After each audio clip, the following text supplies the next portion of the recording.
पतियाळा घराणे हे हिंदुस्थानी शास्त्रीय संगीतातील सर्वात प्रमुख घराण्यांपैकी एक आहे. 19व्या शतकामध्ये बडे फतेह अली खान व अली बक्ष खान यांनी या घराण्याची स्थापना केली.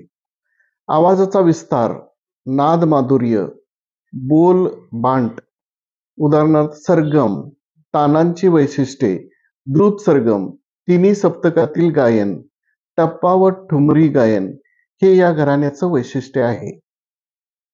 20व्या शतकाच्या उत्तरार्धात ख्याल गायनाच्या पतियाला शैलीचे घराण्याच्या 2 प्रवाहांनी प्रतिनिधित्व केले आहे.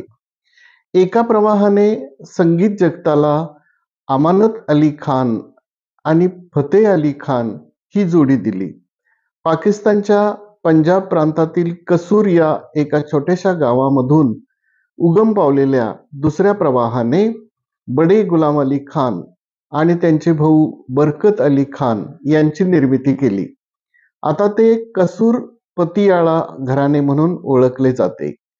कालुमिया, तानरस खान, हद्दू खान, बेहरम खान, बडे गुलाम अली खान, अजय चक्रवर्ती, गुलाम अली, बिस्मिल्ला खान यांचे शिष्य एस बालेश, फतेह अली खान, लक्ष्मी शंकर, निर्मला देवी, परवीन सुलताना, वसंतराव देशपांडे, राहुल देशपांडे हे सर्व या घराण्याचे समर्थक आहेत.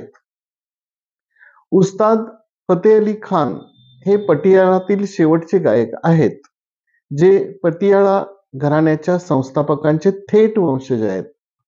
पतियाला घराण्यात त्यांच्या अलंकार आणि गुंतागुंतीच्या तानांच्या अंमलबजावणीसाठी पेंटाटॉनिक रागांना प्राधान्य दिले आहे. या व्यतिरिक्त ख्याल, ठुमरी, अगदी गझल गायनालाही खूप महत्त्व दिले जाते. या घराण्यावर शुद्धतावाद्यांनी टीका केली आहे, जे म्हणतात की ते रागाचे मूलभूत स्वरूप आणि मूळ विचारात न घेता फ्रिल्स आणि अलंकाराचा अतिरेक करतात. टीका असूनही पतियाळा घराणे सर्वात प्रमुख आणि लोकप्रिय घराण्यापैकी एक आहे आणि संगीतकार आणि श्रोते दोघांचेही मोठे अनुयायी आहेत. धन्यवाद.